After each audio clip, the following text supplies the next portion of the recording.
Hey, what's up you guys? This will be my first SCP Personal Theories video, where I theorize about the SCPs that will be the focus of each video. I'm not sure if these videos are going to do well, but I'm giving it a try nevertheless. For this one, I'm only going to do 2 SCPs, because I want this to be a simple start for the series. If you have any constructive criticism or would like to add your own theories in the comments, feel free to do so, but on the basis of constructive criticism, at least wait until you finish watching this video. First, I want to theorize about SCP-002, the very first SCP that's ever been published on the SCP Wiki on Wikidot, submitted by the administrator on July 2008. SCP-002 is similar to a growth resemblant of a tumor, with a volume of 60 cubic meters. Its interior is accessible by an iron hatch on one of its sides, and seems to be a standard apartment, modestly sized and of low rent. Despite having a window, there is no sign of a visible exterior. Each of the furniture in this room is made from parts of the human body, and so far each object's tested matter displays DNA sequences that are independent or broken. The first thing I want to theorize about SCP-002 is based on 2 of its special containment procedures. 1, it must remain connected to a power supply suitable for it at all costs, so it remains at a recharging mode. The emergency barrier between the object and the facility should be closed in case of an electrical outage, with evacuation of the immediate area. And 2, at least 2 members are required within 20 meters of this SCP or its containment area.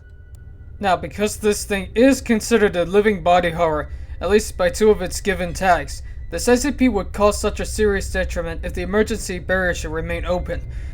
In fact, if the immediate area were not evacuated, I'd assume, at least from a bit of what I read in the discussion forum relevant to this SCP, that this growth would alter the minds of the people within the area.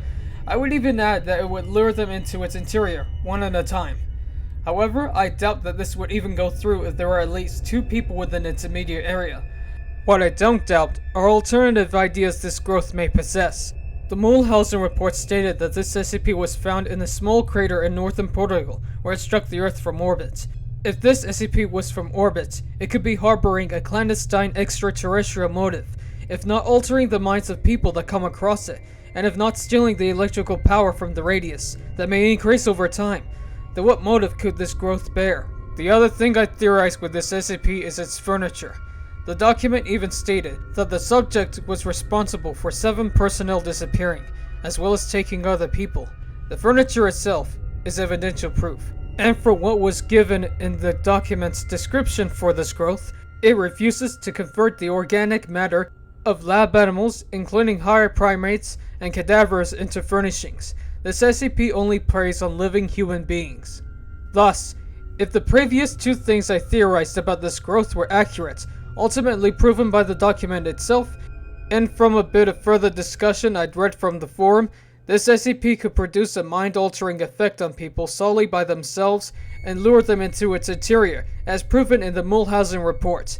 In fact, that's why there is a specific special containment procedure for there being the need of at least 2 personnel within the area.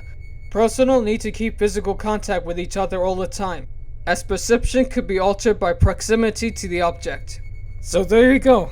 This SCP was responsible for the disappearances of 7 personnel and a few other people, and it would draw more into its interior should the radius of its very power increase past 20 meters.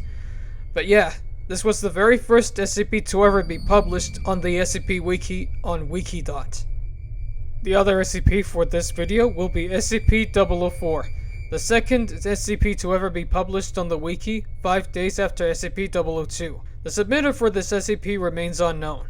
SCP-004 is an old wooden barn door designated SCP-004-1, and a set of 12 rusted steel keys designated SCP-004-2 through SCP-004-13. The door leads to an abandoned factory and God knows where, because the data for this location is still expunged to this day. I've read about this SCP before, and I'll admit, this SCP is wild. So I'll read a bit of chronological history before I begin my theoretical discussion. 3 juveniles found the door while trespassing on federal property near somewhere. The SCP Foundation took over the investigation the day after one of the juveniles vanished, when his right hand was found 8 kilometers from the SCP. I already theorized that there's something crazy about this SCP. There's clearly some overpowered force that knows who puts the wrong key into the door. And it's neither SCP-004-7 or SCP-004-13. Now, this particular string of events happened in July to August of 1949, and during the 4th of July, an SCP agent, whose name is redacted from the document, obtains the keys from local authorities so testing could start upon which keys would open. I mentioned the 2 keys already, and they're not the wrong keys to the door. One of the 12 Class D subjects assigned with each single key used SCP-004-7 and exited unharmed. But when another subject used SCP-004-13, he returned in a near catatonic state, only able to leave the room and then collapse on the floor. He was about to do something drastic to his eyes, which unfortunately for him led to personnel restraining him from doing so. Only 4 of 16 Class D personnel that used SCP-004-13 ever survived. The rest had enough energy to end themselves, while only one of the 4 survivors regained his speech ability. This was only possible though after psychotherapy in the long term. What this survivor would say is what would give you chills. He witnessed a massive green creature, with much of its body extending beyond anyone's field of view. Heck, not even the world's tallest person could ever see the face of this creature. The lone Class D that survived SCP-004-13 and was able to speak again reported a fear so inherent and a prompt recognition, like it was something buried deep in his primeval fears. And quote, incomprehensible, end quote, memories forcibly implanting themselves. This creature would be the thrill of nightmares. Heck, let's not even talk about SCP-004-14, which is the box that was found elsewhere in the previously undiscovered manager's office back in September of 1950. This green creature would not let you sleep for days, let alone weeks or even months. Now that would terrify you. If this green creature was the one that would invincibly destroy anyone that put the wrong key into the door, let it be any key except SCP-004-7 or SCP-004-13, it would explain the sheer power it might have. Now for a minor detail worth mentioning, space-time anomalies. Personnel report losing time when they leave the facility, noting they were in there for weeks despite having thought they were only in there for several days. These instances began being reported in December 1950, which led to tests that began in August 1949 to be temporarily suspended. My instant 2 cents? The creature's the one doing this. Mastering the power of spatio-temporal alteration, its power may be the reason the Foundation's facility inside SCP-004-1, which they designated Site-62, might be in an alternate plane of existence. The creature cursed 10 of the 12 keys, while the remaining 2 of course lead to different dimensions. The 10 unfortunate Class D subjects that used the cursed keys were just bait for the creature to annihilate them.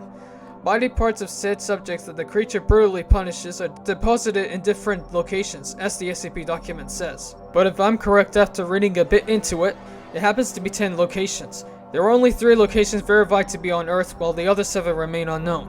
Which other places is this creature disposing of all the other body parts? We may never know completely. Okay, so that may not be a minor detail at all. It's rather a major one. This massive green creature that the survivor who could speak again talked about might be the real deal for the Foundation. I'm certain this creature could find its way into Earth if it had a chance.